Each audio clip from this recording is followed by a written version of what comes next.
حضرت عیسیٰ علیہ السلام اللہ تعالیٰ کے نبیوں میں سے ایک نبی تھے۔ اللہ تعالیٰ نے حضرت عیسیٰ علیہ السلام کو بہت سے معجزات سکھائے۔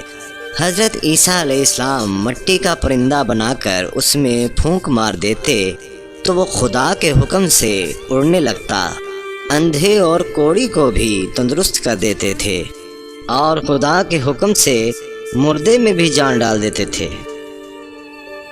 ایک مرتبہ حضرت عیسیٰ علیہ السلام جنگل میں جا رہے تھے کہ ایک بے وقوف شخص ان کے ساتھ ہو لیا۔ جنگل میں ایک جگہ گہرے گڑھے میں ہڈیوں کا ڈھیر پڑا تھا۔ وہ بے وقوف شخص ہڈیوں کا ڈھیر دیکھ کر رک گیا اور حضرت عیسیٰ علیہ السلام سے کہنے لگا، اے روح اللہ، وہ کیا اسم اعظم ہے جسے پڑھ کر آپ مردوں کو زندہ فرماتے ہیں؟ مجھے بھی اسم اعظم سکھا دیجئے تاکہ ان بوسیدہ ہڈیوں میں جان ڈال دوں۔ اس احمق کی یہ بات سن کر حضرت عیسیٰ علیہ السلام نے کہا، خاموش ہو جا، تیری زبان اس اسم اعظم کے لائق نہیں۔ وہ بازد ہوا اور کہنے لگا، بہت اچھا، اگر میری زبان اسم اعظم کے لائق نہیں تو پھر آپ ہی ان ہڈیوں پر پڑھ کر دم کریں۔ اس نے یہاں تک اپنی بات پر اصرار کیا کہ حضرت عیسیٰ علیہ السلام سخت متعجب ہوئے اور دل میں کہا، الہی، یہ کیا بھید ہے؟ اس احمق کو اتنی ضد آخر کس لیے ہے؟ اپنے مردے کو بھلا کر دوسرے مردے کو زندہ کرنے کی فکر میں ہے۔ حق تعالیٰ نے حضرت عیسیٰ علیہ السلام پر وحی نازل کی کہ اس میں حیرت کی کیا بات ہے؟ حماقت کو حماقت ہی کی تلاش ہوتی ہے اور بدنصیبی ہی کا گھر ڈھونڈتی ہے۔ کانٹوں کا اگنا ان کے بوئے جانے کا عوض ہے۔ اتنے میں اس بے وقوف نے پھر ان ہڈیوں پر اسم اعظم پڑھ کر دم کرنے کا تقاضا کیا، اور جب انہوں نے اسے سمجھانے کی کوشش کی تو ناراض ہو کر بولا، اے روح اللہ، اب آپ بھی اپنا معجزہ دکھانے میں بخل سے کام لینے لگے۔ شاید آپ کی زبان مبارک میں پہلی سی تاثیر نہ رہی ہوگی۔ یہ سن کر حضرت عیسیٰ علیہ السلام نے ان ہڈیوں پر اسم اعظم پڑھ کر دم کیا۔ آن کی آن میں ہڈیوں کے اندر حرکت ہوئی۔ کیا دیکھا کہ ایک ہیبت ناک شکل کا خطرناک شیر ہے۔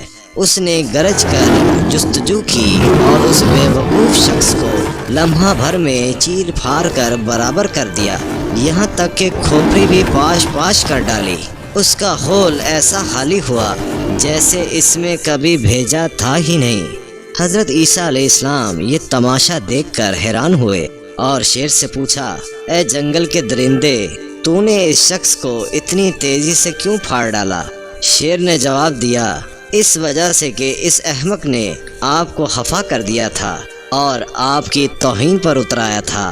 حضرت عیسیٰ علیہ السلام نے پوچھا، تو نے اس کا گوشت کیوں نہ کھایا اور خون کیوں نہ پیا؟ شیر نے کہا، اے پیغمبر خدا، میری قسمت میں اب رزق نہیں ہے۔ اگر اس جہاں میں میرا رزق باقی ہوتا تو مجھے مردوں میں داخل ہی کیوں کیا جاتا؟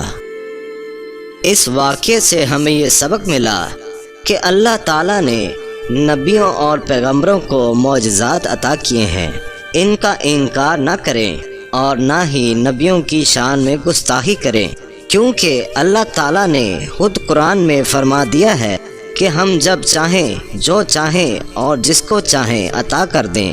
اے ہمارے پروردگار، ہمارے گناہوں اور نافرمانیوں اور کوتاہیوں کو معاف فرما، ہم بہت عاجز اور لاچار ہیں، بے شک تو بڑا رحمان اور رحیم ہے۔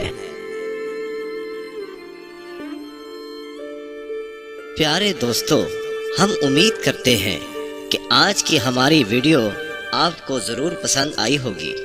اگر آپ کو ہماری ویڈیو پسند آئی ہے تو آپ سے گزارش کرتے ہیں ہمارے چینل کو ضرور سبسکرائب کر لیں اور اس کے ساتھ لگے بیل آئیکن کو بھی کلک کر لیں اور اپنی قیمتی رائے سے بھی نوازیں۔ شکریہ۔